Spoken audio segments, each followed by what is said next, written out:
ভিডিওটা ধাক্কা না দিয়ে শেষ পর্যন্ত দেখবেন। আশা করছি গুরুত্বপূর্ণ কিছু কথা বলে যাবো আপনাদের জন্য। সবার উপকার হবে। নতুনদের জন্য তো অবশ্যই উপকার হবে। আমিও আসলে নতুন। আমার অভিজ্ঞতার আলোকে আমি এই বিষয়টা শেয়ার করছি। সেটা হচ্ছে আমরা যখন কোনো এনগেজমেন্ট গেমে বা কোনো একটা প্রোফাইলের ছবিতে, ভিডিওতে যখন কমেন্ট করি, রিপ্লাই কমেন্ট করি, পরবর্তীতে দেখা যায় কি আমাদের রিচ এনগেজমেন্টটা হচ্ছে বা ফলোয়ারটা বাড়ছে না। তো আমরা অনেক সময় অনেক এনগেজমেন্ট গেমে লিখেও দিই যে আমি অনেক করেছি, আমার ফলোয়ার বাড়ে না। ভাই ফলোয়ারটা বাড়বে কেন? মনে করেন আপনার একটা পুরনো বন্ধুর সাথে আপনার দেখা হয়েছে বাজারে, আপনি তার সাথে কথা বলেছেন, তার মানে রিচ করেছেন, তার সাথে কথা বলে এঙ্গেজমেন্টটা করেছেন। এখন কেউ কাউকে কি বলেন নাই, নাস্তার জন্য দাওয়াত দেন নাই। আপনি ভাবছেন ও দিবে, ও ভাবছে আপনি দিবেন। এভাবে আপনারা দুজনকে নাস্তার দাওয়াত না দিয়ে চলে গেছেন। তাহলে কেউ কাউকে ফলোটা দেওয়া হয়নি। বাসায় গিয়ে দুজন দুইভাবে চিন্তা করছেন যে এ আমাকে নাস্তার দাওয়াত দেয় নাই, সে ঠিক না।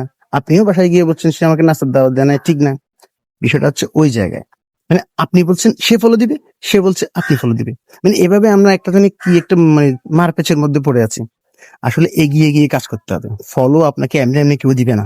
ফলোটা দেওয়ার জন্য আপনাকে যেটা করতে হবে, এগিয়ে গিয়ে কাজ করতে হবে, অথবা আপনার প্রোফাইলে যে কন্টেন্ট বা ছবি আপনি আপলোড করছেন সেটার অবশ্যই ভালো হতে হবে, যাতে মানুষকে আপনাকে বলতে হবে না যে আমাকে ফলো দেন, মানুষ গিয়ে আপনাকে ফলো দিবে।